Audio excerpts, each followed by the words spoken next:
No worries, right.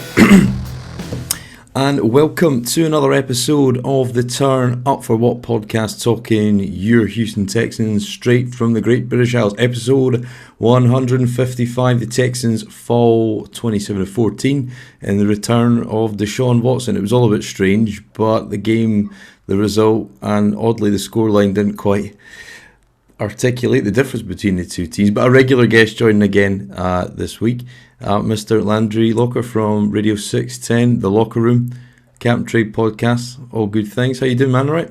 I'm doing good, man. How you doing? I'm doing good. I'm flying to Dallas on Thursday, so I'm looking forward to that. Okay. So, yeah, a bit later in the season than we normally spread. go. 17-point spread. Oh, yeah. I mean, yeah, if I've got absolutely zero expectations for even watching much of it, but we'll see. We'll have a few beers and have a good time, and I think that's all you can do this year.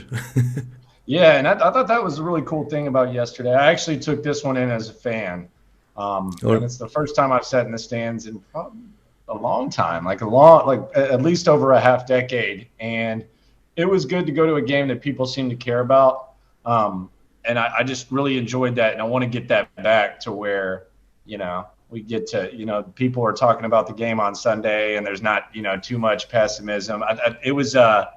It was fun. It was fun to go to the game that a lot of people cared about. And that's where they need to get eventually. They need to get to where, there's some excitement. It's not all apathy. It's not all almost like being apologetic for, taking a few hours of out of your Sunday to be there. So I did enjoy that. It was fun yesterday. That's really just the mindset you have to have, because I don't know when the next time we'll have a game like that will be, where there's just that much hope, that much positivity, that many fans just wanting to be at the game. Yeah, what was the sort of general atmosphere, the tailgate in the stands like? How would you describe it? Yeah, the tailgating was really good. It was as good as it's been all year. There were a lot of Browns fans. They kind of seemed like they were a little bit, I don't want to say awkward, but they were a little bit tense. And you could tell that this was the game that Texans fans had marked on their calendar, and everybody was having a good time. And everybody was excited, skeptical, but there was some hope early on. Yeah.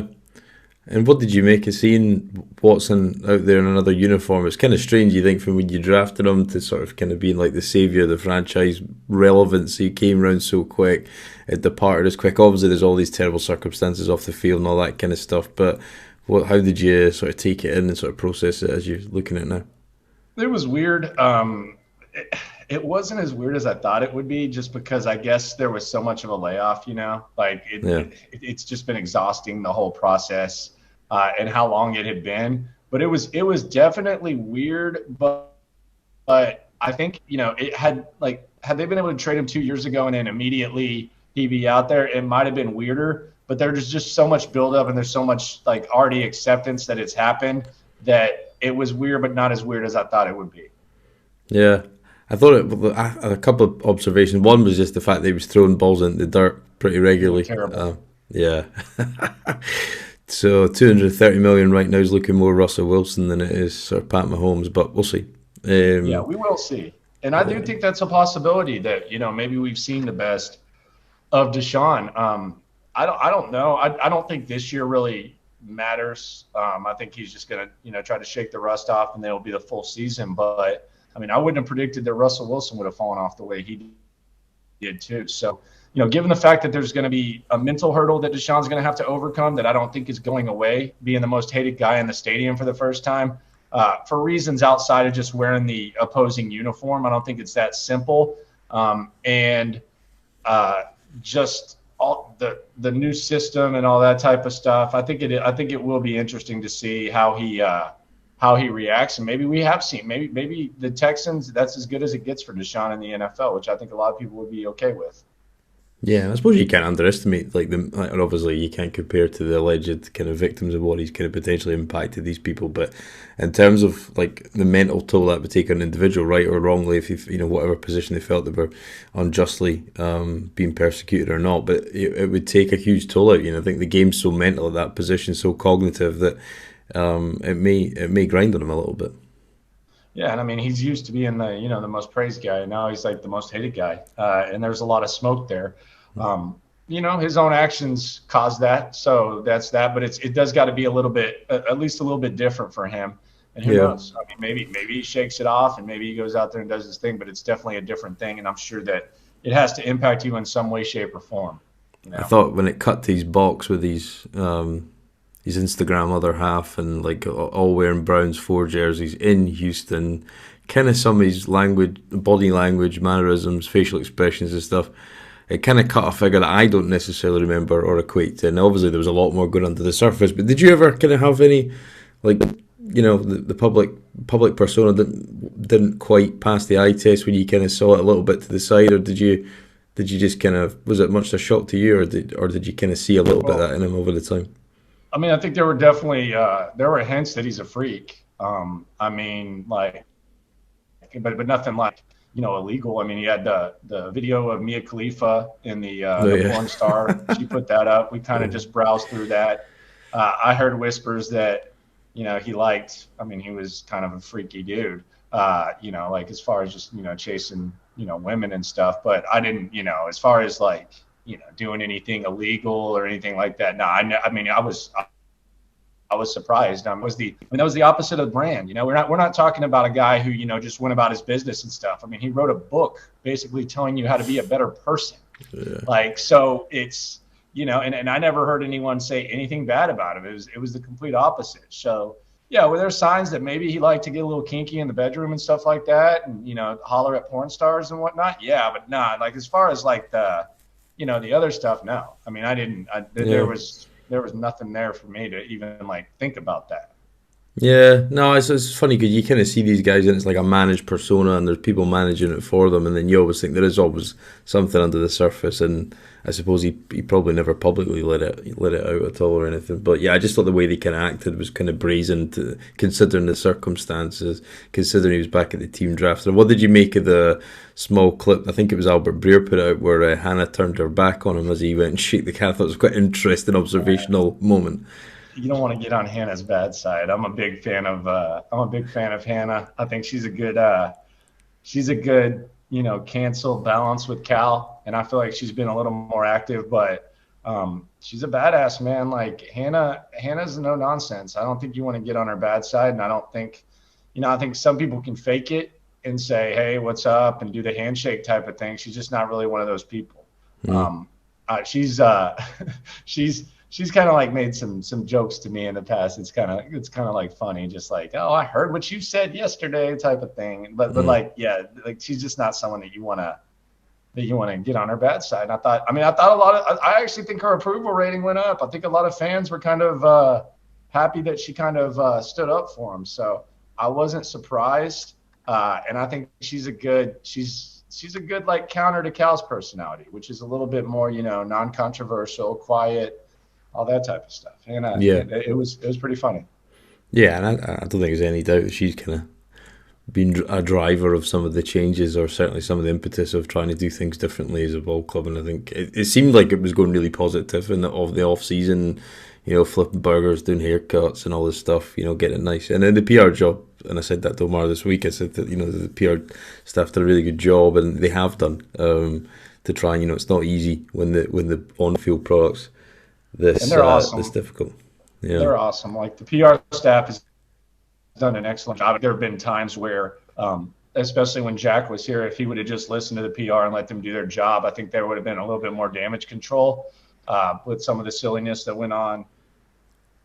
The no numbers on the roster, some of the other things that went down. But yeah, their job's not easy. They allow us to do our job. We're the flagship, and we can criticize them as much as we want. I'm probably like as close to the biggest loudmouth up there, so they don't, they're very understanding. And at the end of the day, like we all want the same thing, man. Like, you think I enjoy covering teams that win 4 games? You think I enjoy going to stadiums where 30% of the seats are full and no one gives a damn about the games? No, I want. I want the 2011, 2012, I guess even like 2018, 2019 to a certain point, 2017, when Deshaun was a rookie. I want that, and we all want the same thing. And I think they understand that. I think they understand a lot of the criticism is valid, and they do a really good job. of doing what they do. No doubt. Yeah. It's not easy. It's damn sure not easy. I can't imagine, like, especially the last, really before the trade. I can't even imagine how hard that job is. And I got the utmost respect for it. I damn sure couldn't do it. So No. I've got nothing but respect for Omar and his entire staff. Yeah, no, they do a good job, and I think it all seemed like it was going to do well. I'm struggling to see, and I think the coaching staff take a lot of blame of this. But post the bye, you had the week in Vegas, and ever since then, the wheel, and obviously the Thursday night football was okay, and it was reasonable. There's a golfing talent. Everyone's aware of that. It's obvious. But it just feels like the last sort of 4 or 5 weeks, the wheels have really fallen off, and I think it's a multitude of things. I think it's bad coaching, lack of talent. The season grinds you. You're playing a lot of young guys, all this kind of stuff. But is there anything you kind of put it down to, particularly you've witnessed or just watched on the field? I think you listed it all. I think they're very poorly coached, and I think they have a talent gap. But I mean, that should be expected when you have $75 million of dead cap. You got some young guys. The older guys are really just guys. But I think they're poorly coached, specifically on offense. I think it's one of the worst. I mean, it's probably the worst offense I've ever watched. And we've seen some bad ones. We've had the misery of watching them. I think it's a very bad offensive coach. I don't think the defense coaching is that good either. I think Cleveland kind of helped them out yesterday, helped them look a little bit better. And I just think it's a combination of all that, the players, the coaching, and that's why we're looking at, worst team in the league right now. And I take it this will be Pep's last stop at calling plays in the league. Should have been his last play call on that 4th down to Harrison, man. I mean, oh yeah. I don't know. I was in the front row over there in that end zone, and I mean, immediately when I got to the 3, it was run it 4 times. Like, that's not even like a second guess. And after the first throw, there's boos. What are you doing? And the second throw, there's boos. What are you doing? Then they hand it to Dari. It's like, what? Mm. And then Pierce, and you think, okay, well, Pierce is going to have one play to get it, and you do it again. Like, that was really, really bad. That was even bad. Even on the first drive, and there was 2 flags back to back, so they backed up 1st and 30, and he ran 2. Jordan, what are you doing? And then he ran 2 draw plays back to back on 1st and 30, and then 2nd and 26 or something. And they throw a fade.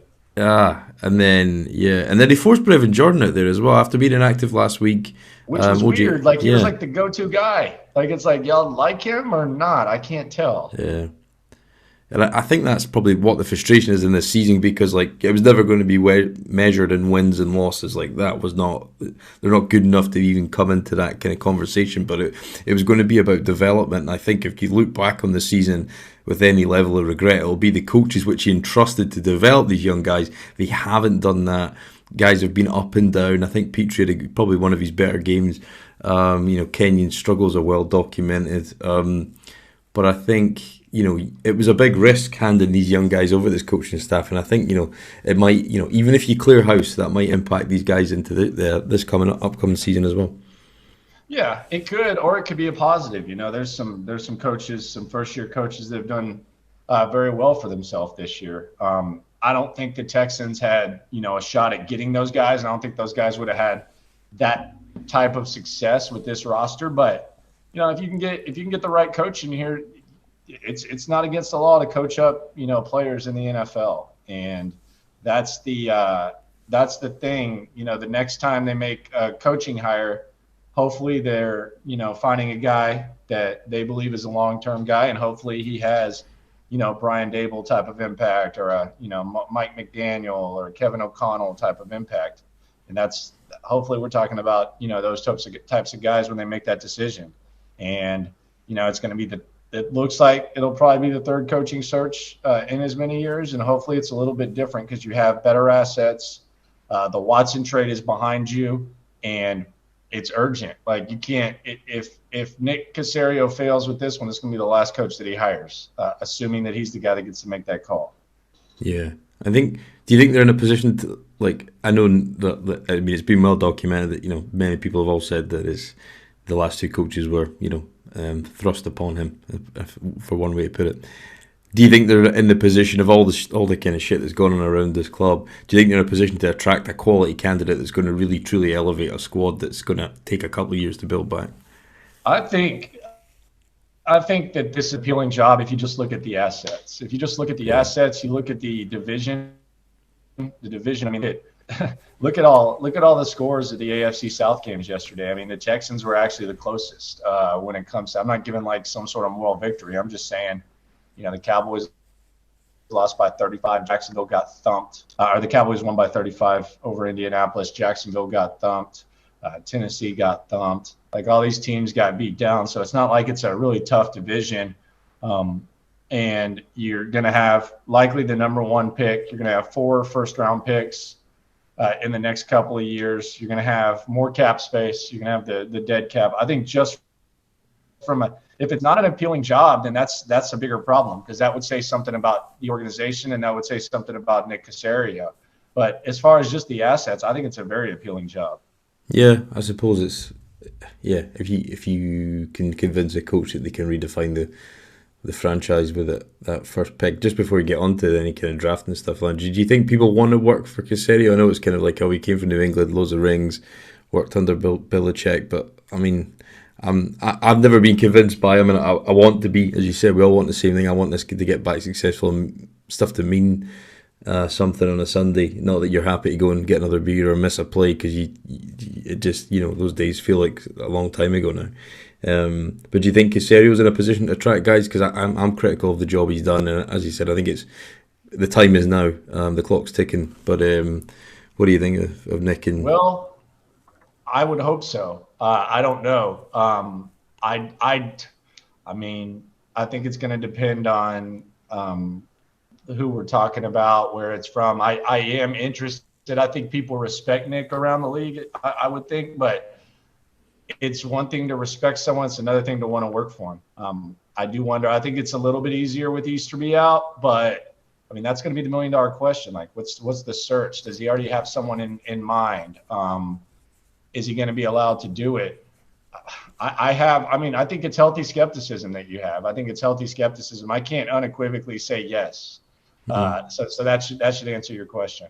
Yeah, because I always ask people, tell me one thing that he's taken from A to B in the first 2 years that's transformationally better. I don't think he's a good negotiator. I think we've seen that a number of times. I don't think he's a good cap specialist or manager or accountant or doesn't have that element.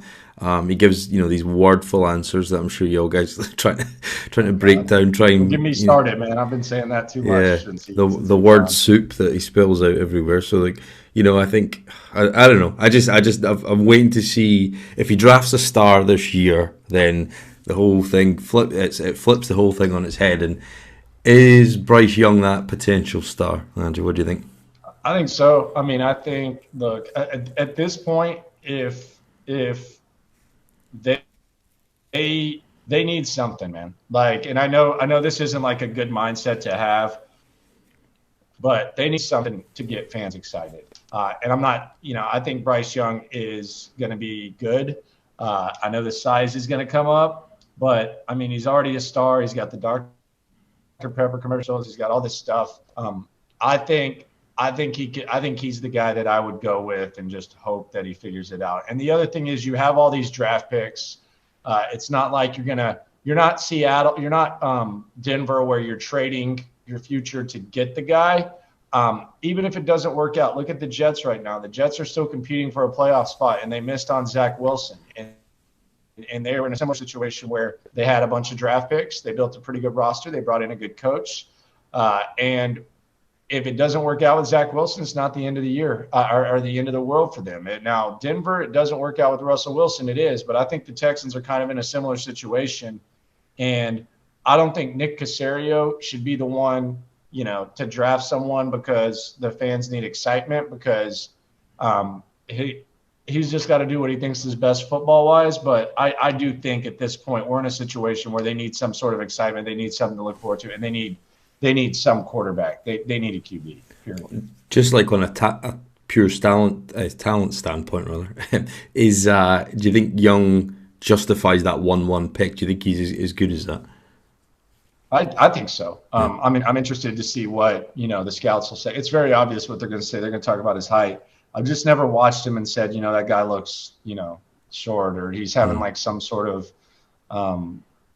problem, some shortcomings playing. I just don't. He's running O'Brien's offense. He's been the chosen one since he was in middle school. He got the scholarship offer when I think he was in like 6th or 7th grade. He's got the pedigree. He can make all the throws. He can move. I think he does a good job protecting himself.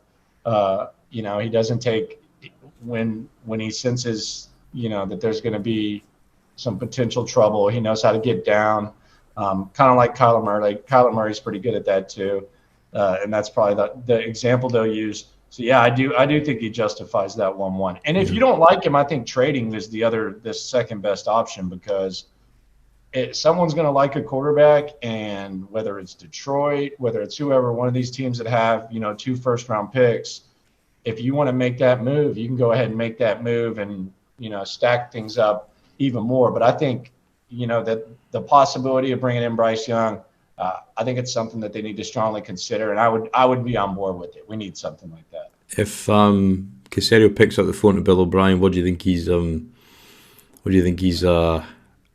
critique or summation of Bryce as the guy? What do you think O'Brien would have vouched for him? Do you think there's that there? I mean, I don't think it's hard to see O'Brien have vouched for many guys that aren't smart, tough, dependable. But do you think he falls into the pass the test for the New England viewpoint? I think so. I think Bill O'Brien will have a lot of good things to say about Bryce Young. I wonder what Bill O'Brien has to say to Bryce Young about the Texans at this point. I know Easterby's gone, and Easterby was kind of the guy who would throw O'Brien under the bus after O'Brien left. But I do wonder what Bill O'Brien would say about Cal, Hannah, and stuff. And I actually think it would be good. I think he would have some good things to say. But that's the more intriguing conversation for me, is what is O'Brien telling Bryce Young about the Texans? Yeah, no, that's true. I mean, I suppose they gave Bill a chance here, and he arguably got an extension when he did deserve it. So you'd like to hope he'd be at least semi-positive. But you would hope. You'd like to hope. Yeah. You can never take Bill. I'm sure he'd be a great guy to have a beer with, but I didn't want to coach my football team after 2018. I think that should have been the end of it. However, the trade back option, I always think and you probably have a better knowledge of this than me, Landry, but my memory of it, the Clowney draft, Rick Smith almost did a deal with Atlanta for them to come up, and he wanted like 2 firsts and 2 seconds or something like that. But if somebody was to offer you that because it's a quarterback, do you think the opportunity cost of taking that versus taking Bryce Young might tempt Caserio to do that? Yeah, I could see Caserio being very, very fond of trading back. And honestly, I mean, if you have 6 first-round picks or whatever in 2-year span, I mean, that's prime. Now, who would the quarterback be? We'd probably be talking about a lot of veterans and stuff like that. Would it be Garoppolo? Could it be Ryan Tannehill? Could it be, I don't know, Derek Carr? I don't know. Could you get a quarterback, later on? I know Richardson just declared, Levis, like there's all these guys that are also in the first round, but man, like the price is going to be high. I don't think Jacksonville could have given away the number 1 pick last year. This year, that's not going to be the case. There's going to be a lot of teams that are going to fall in love. Someone's going to fall in love with these quarterbacks, one of them, and there will be an opportunity. So, I don't know how exciting fans would get. I don't think fans are as like nerdy as maybe me, you, or the guys that, follow this football team no matter what. So I don't know that it would be a tough sales pitch for the fan base, I think. We talked about that PR, but you might be able to make a case that it is the best football decision if they're able to do that, if they're willing to do that. And I think it's an intriguing option. I think there's going to be a really, really hefty price for it. Yeah. What do you think will define Caserio's tenure more, the next head coach or this first overall pick, and what he does with it? I think it's going to be the next head coach, because if the next head coach can, get the most of his squad and coach them up, then you're not going to be too dependent on the number 1 pick. Now, they could both be good and they could both benefit each other, but if he makes a bad hire, a bad coaching hire, they can ruin number 1 picks. They can break, draft picks. So I think the next head coach is going to be the most important thing. And then this number one pick is going to be, right up there with it. And I wonder if these two things are going to be connected where, you're going to take a quarterback, so you're going to take the offensive guy. That's something else to keep an eye on. Yeah, I think so. I think they'll kind of show their hand a little bit, and I think it'll maybe even jack up the price a little bit of if for another team want to come up, if they take a young offensive coach who's been sold on the prospect of potentially picking the next star, and if he's sold on that, that's probably why he's there. And then I suppose it kind of all falls from there. But we'll see. I think that's probably the most interesting shit that we're talking about this right now at the stage of the off season or the actual regular season. 5 weeks left, but you know what we need.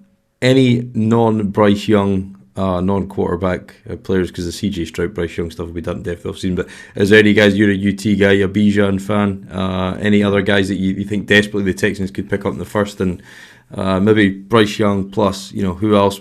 New Jersey next year, freshening the whole thing up. They need a receiver, and I think they need to get another running back with Pierce. And I'm a big proponent. I don't mind drafting running backs in the late first round. I know they only last, a few years and then they hold out, but I would be, especially with that, first pick in the second round or whatever, I think you got to be looking at some of the receivers. You got to be looking at some of the running backs. Obviously, Will Anderson and Carter will be the guys if it's not the quarterback, but man, I'm a big fan of the running backs in this draft. It's going to be a very, very deep running back class. The receivers are going to be really interesting. When does Smith and Jigba go? Johnston from TCU, a lot of people high on him. I think Mims is going to be kind of a steal out of Oklahoma. He didn't really get a chance to showcase himself this year because they had bad quarterback play. I think Mims is going to be really good. There's a lot of really good receivers. There's a lot of good running backs. I think they, especially if they take the quarterback, they need to just go all in on, the offense. Like, this needs to be an offensive draft. Like, just make the offense better. You went defense heavy last season. There's a lot of intrigue there, and that's why I feel they made an even bigger mistake not trading Brandon Cooks for the second round pick they could have gotten from the Cowboys, because you're talking 2 1s, 2 2s. I mean, you could do wonders on offense with that, just absolute wonders, and they kind of screwed that up. It appears, depending on what happens with Cooks after the year. Yeah, but I think when everybody knows you're shopping a guy who doesn't want to be there, you kind of lose your kind of leverage or kind of.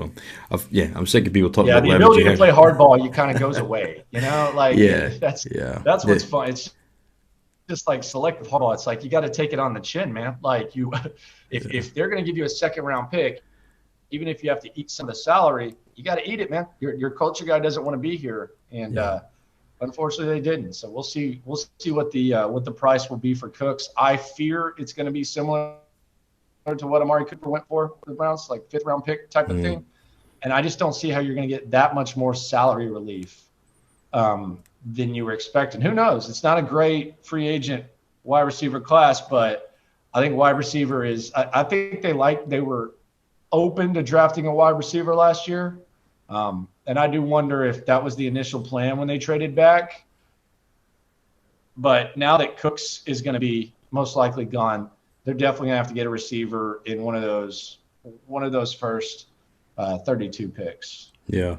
No, I think that series of events has probably been people that were kind of like, Caserio believers, whatever you want to call them, all these phrases that people are trying to associate themselves with on various online platforms. But if you think of that was your first big deal, you signed an extension to, within a matter of months the guy's wanting out, you get offered more than fair value for a trade, you somehow managed to mess the whole thing up, and now you get significantly less for one of a small handful of players that you could actually get some capital for, because ultimately it's reinvesting. Anybody that's going to be good in 2 years' time doesn't really mean that much to you. You're looking for 3 and 4 year window kind of guys before this makes sense again. But Landry, what's your timelines of when this will be good again? When we can sit here and talk about like actual plays that made sense? The moments, players, like all the good stuff that you love about the sport that was kind of being taken away from us. When do you think that'll be back?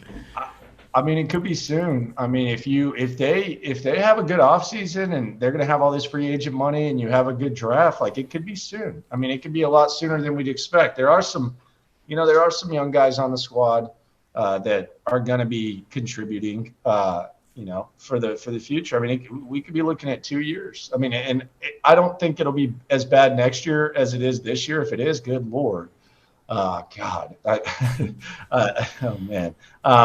But it could be a couple of years. It's really just going to be how Caserio uses these assets and how really what coach they get hired. I'll have a much better grasp once we see like the list of coaches that maybe he goes after.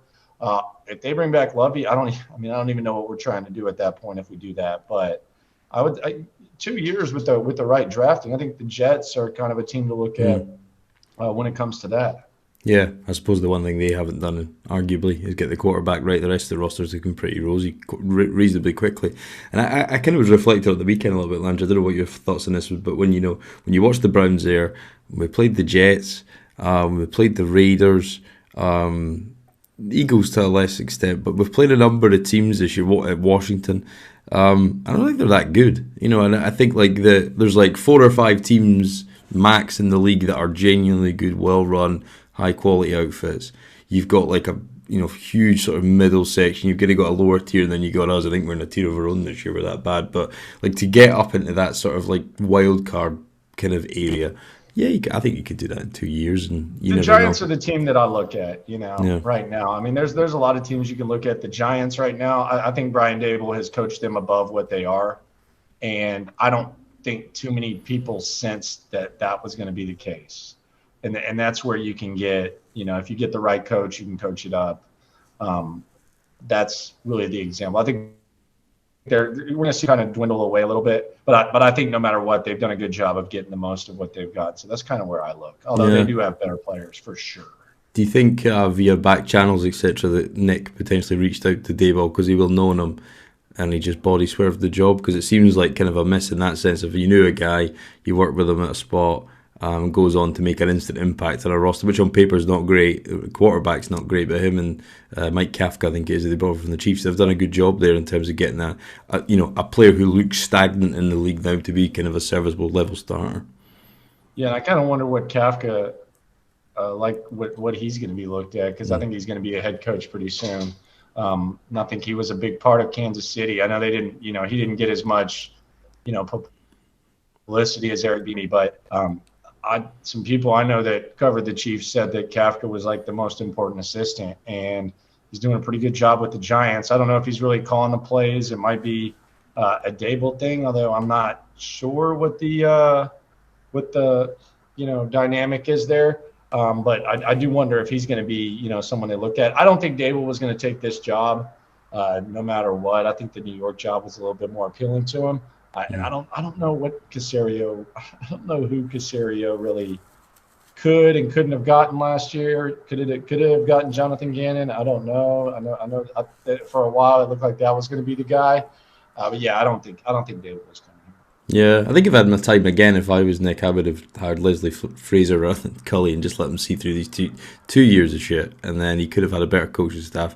Might have had a bit of development, but yeah, we can't change what's in the past. It's spilt milk at this stage, but we're looking forward to, as I said, we're looking forward to going to Dallas, not to the football by any stretch of the imagination. And then we've got KC the week after as well. I don't know if there'll be a podcast next week with all the travelling and stuff, but this could be an absolute gutting back-to-back weeks. What do you think? What's your thoughts on it? Well, that's good. I mean, you get it over with because, they need to get the number one pick at this point. So you lose these two, and then who knows what it looks like, the division games at the end of the season. But the tie has it to where they need to just not win three games. And I don't see any chance in hell that they beat either one of these squads. I think it's going to be relatively ugly, especially the Dallas game. Yeah, I mean, I don't think we're really looking for too much in these next two games. I can't really point to any, key matchup or what to watch and stuff like that. I do wonder if Davis Mills starts one of these games. I I think Lovey today, he seemed a little bit more open to, the possibility of a new quarterback. He seems to be a little bit more harsh when he talks about Kyle Allen than he was with Davis Mills, where he was overprotective. So I guess it'll be interesting to see how Davis responds. I wanted to put him in the second half of the Cleveland game, even before the QB sneak, just because I thought it would have been interesting to see how he responded in that atmosphere. Because he could still be your backup quarterback, and I don't think too many people would have too much of an issue with that. Kyle Allen's on the 1-year deal. He was terrible. I thought bringing him in that game would have been. I thought it would have been good, man. I thought it would have been a good way to figure out how he responds, how the team responds, how the fans respond. It was a winnable game. But unfortunately, they had the QB sneak with Kyle Allen, the fumble, and by then it really didn't matter. But I do wonder if we see him, starting against Kansas City or Dallas. I think we do see Davis Mills again this year. I think it could be a lot sooner than maybe you expect. Yeah, well, let's see if he bounces back. I think that was his bit. Arguably, I've said it all year, I thought it was a bit of a romantic notion. Some of the games that he played last year, there was quarters of good. There's also quarters of exactly what we've seen this year as well. So it's kind of. There's not been much progression, but I don't think that's all his fault. There's a lot of unrealistic expectations, but the biggest storyline has been a failure. But we'll see in the last few games. Hopefully, as you said, just don't mess up the first overall pick, because that's got the potential to put us on a different trajectory than we are without it. No doubt. Yeah. 100%, no doubt. Yeah. Well, it's not easy. So if you are listening again this week, or you're watching on YouTube or anything like that, please like and share if you feel you can.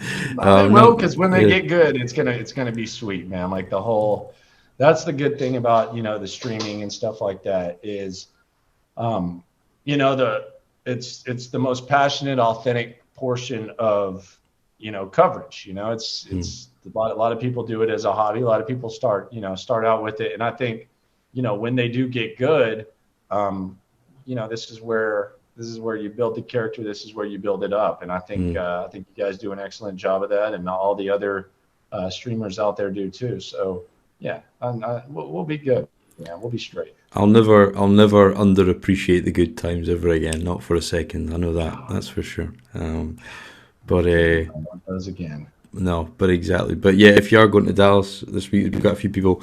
Drop me a message. It'd be good to catch up with a few people. Have a beer. Try and forget about what's going on in the field for at least till next September, hopefully, where it starts to get better. But Landry, thank you very much for your time, mate. Always very appreciative and very courteous with your time to come and join us every year so far you've been here. So thank you, mate. I appreciate it. Hey, be sure to get the nachos at Dallas. Those Super Bowl nachos are nice. Right. It's like my favorite stadium snack. I don't know. Are you a nacho guy? Is that kind of So I don't know. Well, do you know? I used to be.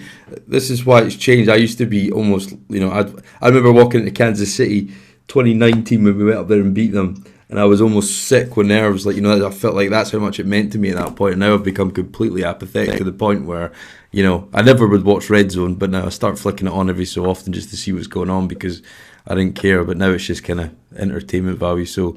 Yeah, I didn't really ever used to eat at these games, but I'm going to give them a go. I'll let you know. I'll drop you a message. Check out those nachos. It's very good concession stand options at Jerry World. Yeah, So, and I think that's how much it's changed. 2014, I was there at this game because it only happens every 8 years. And we said we'll definitely go back.